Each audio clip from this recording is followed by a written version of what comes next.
All right, so these are great tips. Now I know how to essentially pluck and clean up and keeping it right here. But you're the pro. We're here on the operating table. What's next level? Yeah. What's next level brow cleanup? Next level, number one, is to make sure that the barber isn't picking off your eyebrows. Not everybody looks like G.I. Jane with a shaved head, so not everybody can pull off a shaved brow look. The length of your hair, just like the length of the hair on the top of your head, creates the look. The brows make the man. So always remember, your brows shape your entire face. That's a lot of pressure it's a lot for of my pressure. brows Yes. that they make me. Yes. Yikes, I should really start paying more attention to these guys. And you should not touch your face. I should not touch my face? Oh my gosh. We will talk about that. Oh boy. So, yes. So, barbers, beware of the girlfriend who tries to do your eyebrows. Just a second, let me just, if I could just, or your friend, your best friend, let me just get that for you. Yeah. Beware of you doing it yourself, but also just go to a stylist. Okay. Go to a stylist, go to a brow professional. Okay. So somebody who literally specializes in brows, or is an esthetician specifically, so a skin therapist. Okay. What about tweezing? Like I've seen these at the mall, the big picture. Threading. Thank you. Threading what about threading? I see this at the mall. Threading is the same concept as tweezing, it's just a lot faster. It's a knitting technique. Okay. So it's like the hair knits in between the thread, and they can go really, really quick with it unless they're really skilled. So I do everything by hand. I don't do any waxing. If you do waxing, again, I recommend just the middle. Okay. Don't really worry about the rest. Yeah. But personally, I think natural threading and tweezing is the best way to go about it because it is the most natural, and men want to look like they don't have anything done. They didn't have anything done, which is really important. So then there's my routine. All right. And then now that we're here, you would work a little bit on this kind of underbrow area. So what I like to do is I work the center, shape the tops here so it creates a little bit more of a chiseled look inward. Same thing with the under area here. So I pull this up a little bit so it creates a little more straight instead of what I call the comma eyebrow, where it goes down. And it brings your eyebrows down. We like to bring your eyebrows kind of straight across and straight across here so it creates a more kind of outward look. So the outside of your eyebrow is the bold part. We clean up the ends along this area here. We don't really worry too much about the top, but we only go right here inward and outward, okay? And then this under hair right here, under the eye area. And that'll lift the whole eye up. The only other thing would be if any of these hairs down here were coming on the eye, it brings the eye down. And when you take a couple of these hairs off, it lifts the eye up and makes the eye look more open, awake. You look less tired. You look more bright-eyed. It's that kind of concept. So it's pretty fun. That's great. Who needs coffee?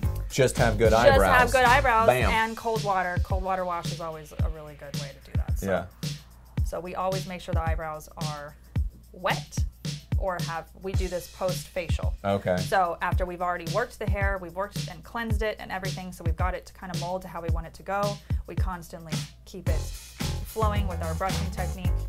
We're going to start pulling. So we're going to pull the skin taut. I'm going to focus on this part of the eyebrow right now. Normally I do both, but for right now we're going to fast track this one. How long is a normal average process? If you go to a salon or a brow professional, they'll actually they try to get you in and out very quickly. Me, I'm a little bit different. I actually like to take the time so that you guys actually relax into what we're doing here. And in that, you guys sometimes will fall asleep. Which is not what you resonate with brow grooming. Yeah, yeah. You're like, wow, that was actually relaxing. It didn't hurt. How often do people come in? Is this once a month, kind of like a haircut? Is it every 2 months? How quickly does this need to happen? I recommend that my boys come to see me every 1 to 2 months. So when they do that, this just comes complimentary with their facial. We just take care of this on the spot. Cool. So that way they don't have to worry about it. They look really good. Their ladies are super happy. They don't have to deal with all the crazy hair going on. They don't have to worry about tweezing it, plucking it, nothing. And so it makes them really happy. And I actually have this little technique where I go backwards. So, and occasionally there will be a little bit of bleeding. Hair can be traumatized by being yanked out, so don't be scared. It stops immediately. Actually, as a guy, I like that there's bleeding. There should be blood, right? Yeah, there should be blood. If it's worth doing, there should be blood. That's what that was about, actually. Daniel Day-Lewis was an anesthetician a long time ago in a coal factory. They had to change the script a little last minute, but I thought so. So we're just going to get all this hair in here, holding the skin tight. If you let that drag, that's going to hurt really bad, so we spread this out. Now, I'll admit, I'm such a wuss when it comes to stuff like this. Like, my wife will say, hey, let me just get 1 or 2 of these, because I haven't talked to you yet, so I didn't know that was a thing. And so she'll come in and she'll, like, pluck a couple, and it's just like, I would rather break my arm. Yeah. So I want to know. It's technique. It's I want to know from flush. our man here, our model man here. How are you feeling? I'm ready to go to sleep. Yeah, it's very chill for you. Yeah, it's actually. Minus our conversations over his face. Yeah. This would be like. He's like, this is a lullaby right now. What are you talking about?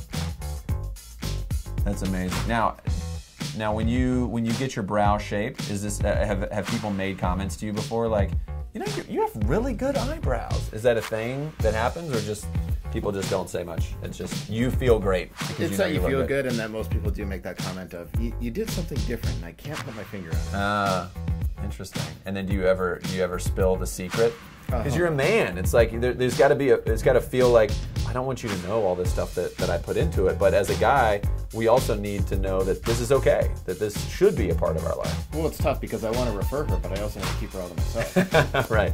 You don't want her to get so busy, right? That is the truth. Now, see how I'm brushing too? I'm brushing up and diagonal at the same time. Not just brushing down like this. We don't want to brush down. We want to brush up and out and take your thumb and we groom.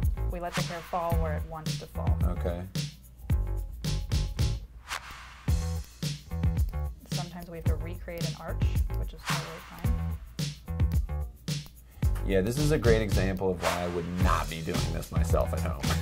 Exactly. Recreating an arch is not in my vocabulary of morning routine. That's where we come. That's where we get a little skilled. Yeah.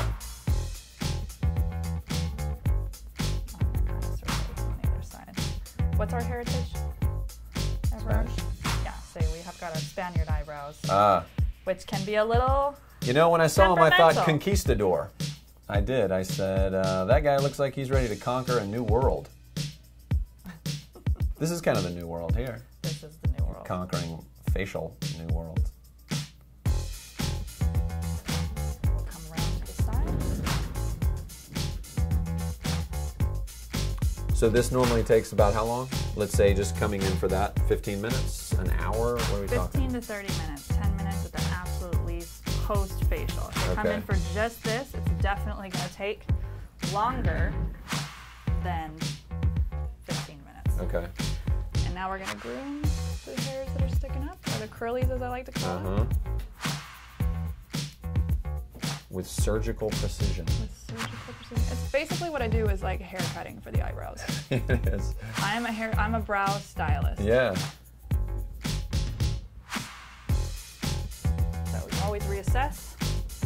Never just go to town. That's a perfect example for guys. Never just finish. You gotta constantly tailor things, and the hair will just go everywhere.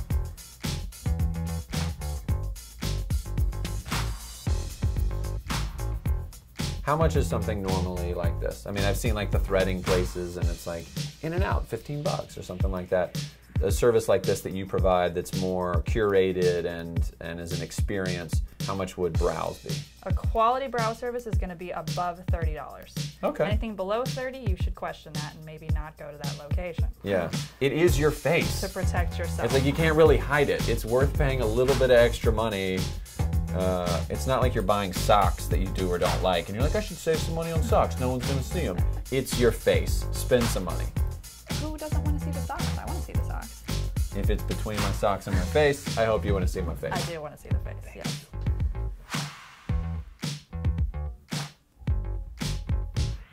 And that's a good, simple, quick version. Great. Love it. Don't even recognize them. They're not even recognize. There was at some point someone changed on the table. He still looks exactly like himself. Totally. And it doesn't really, like, it just looks like he just kind of trimmed a little bit. Like, he got a haircut, but it doesn't look like he has lady eyebrows, which is very important. Because you left the baby hairs, and the way you shaped it still retains that natural flow on his face. Exactly. Great. Good work. You should do this professionally. For the latest trends, deals, and life hacks, go to thelisttv.com.